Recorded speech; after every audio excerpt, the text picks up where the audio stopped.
Hi guys, అందరికి welcome to my YouTube channel mini vlogs. ఈ రోజు వ్లాగ్ ఏంటంటే, ఈ రోజు మేము వెళ్ళబోతున్నాం సోమశిల టెంపుల్ కి అనమాట. సో ఇక్కడ నుంచి అంటే కడతాల్ నుంచి సోమశిల టెంపుల్ కి 122 కిలోమీటర్ డిస్టెన్స్ అయితే ఉంటది. నాకు తెలిసి ఇప్పుడు స్టార్ట్ అయితే 2 hours 30 minutes అయితే వెళ్ళిపోవచ్చు ఈజీగా సోమశిల టెంపుల్ కి. సో సోమశిల టెంపుల్ కి వెళ్ళినాక మళ్ళా వచ్చే దారిలో ఇంకొన్ని టెంపుల్స్ అయితే ఉంటాయంట. సో అవి గిట్ట దర్శించుకొని అయితే వద్దాం. సోమశిల టెంపుల్ కి వెళ్ళినాక మళ్ళీ కలుద్దాం.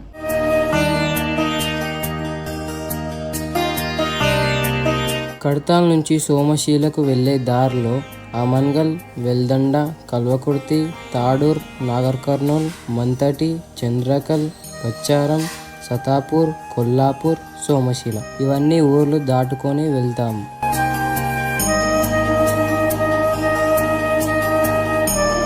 చూడండి, ఇప్పుడు మీరు చూస్తున్నది పెన్నా రివర్ అనమాట. ఇక్కడి నుంచి పడవలో అయితే వెళ్ళాలి.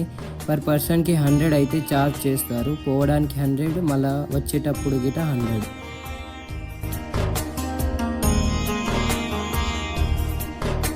శ్రీ సోమేశ్వర స్వామి టెంపుల్ ఆంధ్రప్రదేశ్లో ఉన్న చాలా ప్రసిద్ధమైన మరియు పవిత్రమైన శివ దేవాలయం. ఈ టెంపుల్ సోమశిల అనే ప్రదేశంలో పెన్నా నదిపై ఉన్న అందమైన సోమశిల రిజర్వాయర్ దగ్గర ఉంది. పడవలో ఎక్కినాక ఈ ఒడ్డు నుంచి కనిపిస్తుంది కదా, ఆ ఒడ్డు వరకు తీసుకువెళ్తారు. ఒడ్డుకు వచ్చినాక ఆటోస్ అయితే అవైలబుల్గా ఉంటాయి. మంచిగా అనిపించింది. దేవుని గుడి చూస్తే ఇంకా మంచిగా అనిపిస్తుంది.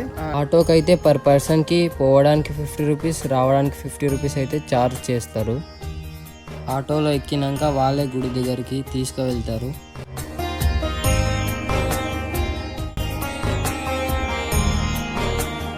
టెంపుల్ చుట్టూ పచ్చని ప్రకృతి, కొండలు మరియు విశాలమైన రిజర్వాయర్స్ ఉండడం వల్ల ఈ ప్రదేశం మరింత అందంగా కనిపిస్తుంది.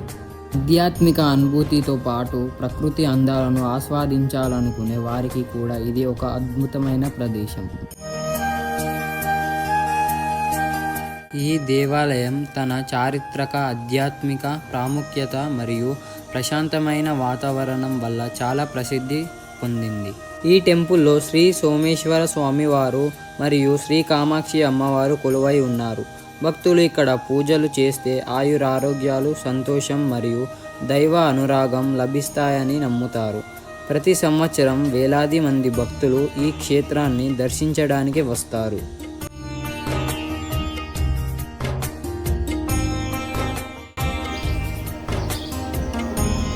పురాణాల ప్రకారం సోముడు అంటే చంద్రుడు ఈ ప్రదేశంలో శివుని భక్తితో పూజించడం వల్ల ఈ ఊరికి సోమశిల అనే పేరు వచ్చిందని నమ్మకం. అందుకే ఇక్కడ ఉన్న శివలింగం సోమేశ్వర స్వామిగా ఆరాధించబడుతుంది. ఈ దేవాలయం చాలా సంవత్సరాల చరిత్ర కలిగి ఉంది. చోళ, పల్లవ మరియు విజయనగర రాజుల కాలంలో ఈ ప్రదేశం అభివృద్ధి చెందిందని చరిత్రక ఆధారాలు చెబుతున్నాయి. ఆలయంలో ఉన్న శిల్పకళ మరియు నిర్మాణాల శైలి ప్రాచీన దక్షిణ భారత దేవాలయ వైభవాన్ని చూపిస్తాయి.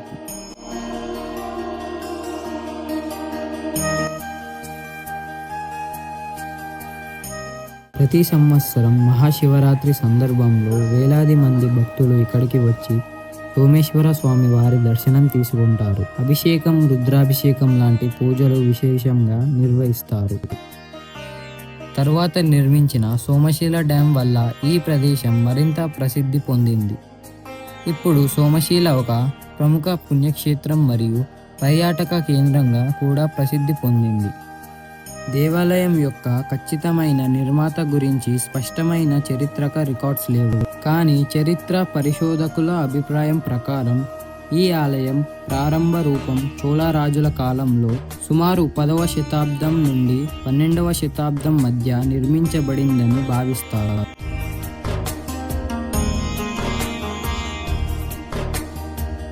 తరువాత విజయనగర సామ్రాజ్య రాజులు మరియు స్థానిక పాలకులు దేవాలయాన్ని అభివృద్ధి చేసి మరమ్మతులు చేసినట్టు తెలుస్తుంది. ఇక్కడ 23 ప్రాచీన దేవాలయాలు ఉండేవి.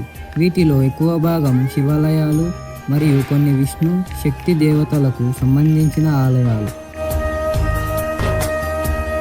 తరువాత సోమశిల డ్యాం నిర్మాణం జరిగినప్పుడు పాత గ్రామ మరియు కొన్ని దేవాలయాలు నీటిలో మునిగే అవకాశం ఉంది. అందువల్ల ప్రభుత్వం మరియు పురావస్తు శాఖ ముఖ్యమైన దేవాలయాలను రక్షించడానికి ప్రయత్నించింది. కొన్ని ఆలయాలను రాయిగా విడిపించి సురక్షిత ప్రదేశాలకు తరలించి మళ్ళీ నిర్మించారు. వాటిలో శ్రీ సోమేశ్వర స్వామి దేవాలయం ముఖ్యమైనది. ఈ పని వల్ల ప్రాచీన వారసత్వం రక్షించబడింది. స్థానిక నమ్మకం ప్రకారం సోమశిలలో ఉన్న 23 దేవాలయాల దర్శనం చేసిన భక్తులకు శివ అనురాగం లభిస్తుందని చెప్తారు. చూడండి, దర్శనం అయితే అయిపోయింది కదా. సో ఇప్పుడు మనం వచ్చిన ఆటోనే మన కోసం అయితే ఆగుతారనమాట. సో మళ్ళీ అందులోనే ఎక్కి వాళ్ళ ఆటో వాళ్ళు ఇందాక బోట్ దిగినాం కదా ఆడికైతే తీసుకువెళ్తారు. మరి ఆటో దిగినాక మళ్ళీ ఈ ఒడ్డు నుంచి ఆ ఒడ్డుకైతే వెళ్తాము బోట్లో. సుమారు 7 నుంచి 8 నెలలు నీటిలోనే ఉంటుంది. 4 నుంచి 5 నెలలు మాత్రమే బయట కనిపిస్తుంది. ఆ సమయంలో భక్తులు దర్శనం చేసుకోవచ్చు. చూస్తున్నారుగా, ఈ టెంపుల్ పేరు వచ్చేసి శ్రీ లలిత సోమేశ్వర స్వామి టెంపుల్ అన్నమాట. ఇందాక చెప్పా కదా, కొన్ని లింగాలు రాయిగానే తెచ్చి పెన్నా నది ఒడ్డున నిర్మించారని. ఇదే ఆ గుడి అన్నమాట. ఈ గుడిలో సుమారు 12 నుంచి 15 లింగాల కంటే ఎక్కువనే ఉంటాయని చెప్తున్నారు. ఇప్పుడు దర్శనం అయితే అయిపోయింది. ఇప్పుడు మేమైతే భోజనం అయితే తెచ్చుకున్నాం. సో ఇక్కడ చాలా మంచి ప్లేస్ ఉంటుంది అన్నమాట కూర్చొని తినడానికి.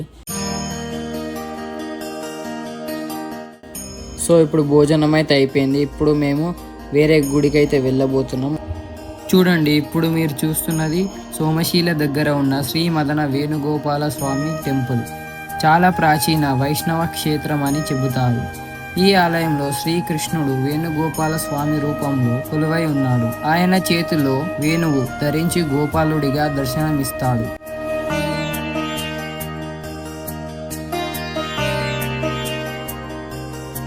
సోమశీల ప్రాంతంలో శైవ సాంప్రదాయంతో పాటు వైష్ణవ సాంప్రదాయం కూడా బలంగా ఉండేదని ఈ ఆలయం చరిత్ర సూచిస్తుంది.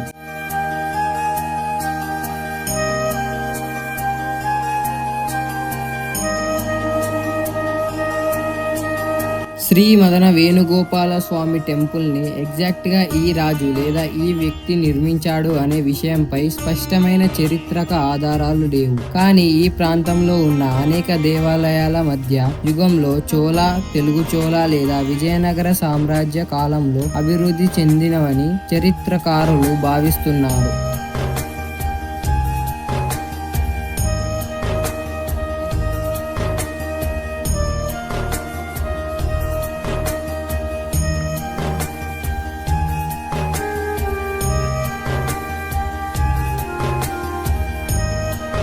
భక్తులు వివాహం, సంతానం, కుటుంబ క్షేమం కోసం స్వామివారిని దర్శించుకుంటారు. కృష్ణ భక్తులు ఈ ఆలయం ప్రత్యేక ప్రాముఖ్యత కలిగిన పుణ్యక్షేత్రంగా పరిగణించబడుతుంది. ఇప్పుడు మేము వేరే గుడికైతే వెళ్ళబోతున్నాం. చూడండి, ఇప్పుడు మీరు చూస్తున్న గుడి పేరు సింగోటం. సింగోటంని కొంతమంది సింగపట్నం అని కూడా పిలుస్తారు. ఈ క్షేత్రంలో ఉన్న లక్ష్మీ నరసింహస్వామి విగ్రహం చాలా విశేషమైనది. స్వామి స్వయంభుగా వెలిసినట్టు స్థల పురాణం చెబుతుంది. ఒక రైతు పొలం దున్నుతుంటే నాగలికి ఒక నల్లశిల అడ్డు వచ్చిందని, దానిని పక్కకు పెట్టినా మళ్ళీ అదే చోటుకి వచ్చిందని కథ ఉంది. తరువాత ఆ ప్రాంతాన్ని పాలించిన సురాభి వంశరాజుకి స్వప్నంలో స్వామి కనిపించి అక్కడ ఆలయం కట్టమని చెప్పాడని స్థల చరిత్ర చెబుతుంది. ఈ ఆలయం యొక్క అతిపెద్ద విశేషం ఏమిటంటే ఇక్కడ నరసింహస్వామిని లింగ రూపంలో ఆరాధిస్తారని భక్తులు నమ్ముతారు. విగ్రహంపై శైవ్య మరియు వైష్ణవ లక్షణాలు 2 కనిపిస్తాయని చెబుతారు. అందుకు ఈ క్షేత్రం హరిహర ఐక్యతను ప్రత్యేకంగా పరిగణించబడుతుంది. ఆలయం దగ్గర రత్నలక్ష్మి అమ్మవారి గుడి కూడా ఉంది. ప్రతి సంవత్సరం జాతర సమయంలో వేలాది మంది భక్తులు దర్శనం కోసం వస్తారు. సంక్రాంతి సమయంలో మరియు సాటర్డేస్లో ఎక్కువ రద్దీ ఉంటుంది. స్థానికుల నమ్మకం ప్రకారం స్వామి విగ్రహం ప్రతి సంవత్సరం కొంచెం పెరుగుతుందని చెబుతారు. ఈ నమ్మకం వల్ల ఈ క్షేత్రం మరింత ప్రసిద్ధి పొందింది. ఈ ఆలయం అభివృద్ధికి సురాబీ వంశరాజులు ముఖ్య పాత్ర పోషించారని చెబుతారు. స్థానికంగా ఒక కథ ప్రకారం నరసింహస్వామి స్వప్నంలో దర్శనమిచ్చి ఆలయం నిర్మించమని ఆదేశించడంతో రాజు గుడి కట్టించాడని నమ్ముతారు.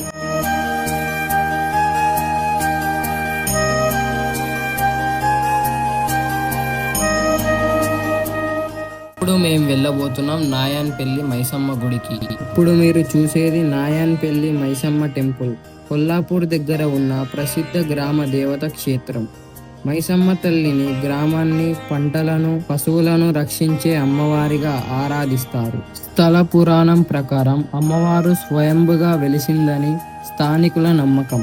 పురాతన కాలం నుండి గ్రామస్తులు మైసమ్మ తల్లిని పూజిస్తూ వస్తున్నారు. పెద్ద జాతరలు జరిగే సమయంలో చుట్టుపక్కల గ్రామాల నుండి వేలాది మంది భక్తులు వస్తారు. స్థల నమ్మకం ప్రకారం మైసమ్మ తల్లి స్వయంభుగా వెలిసింది. తరువాత గ్రామస్తులు అక్కడ గుడి నిర్మించి పూజలు ప్రారంభించారు. కాబట్టి ఈ గుడిని ఒక ప్రత్యేక రాజు లేదా ఒక వ్యక్తి కట్టించాడని చెప్పడానికి ఆధారాలు లేవు. సాధారణంగా నాయాన్పల్లి గ్రామస్తులే గుడి అభివృద్ధికి కారణమని చెప్పవచ్చు. సో గైస్, ఇది వీడియో వచ్చేసి వీడియో ఎట్లా అనిపించిందో కామెంట్ చేయండి, లైక్ చేయండి, షేర్ చేయండి, సబ్స్క్రైబ్ చేయండి. సో మళ్ళీ వచ్చే వీడియో మళ్ళీ వెళ్దాం. Until then take care, bye bye.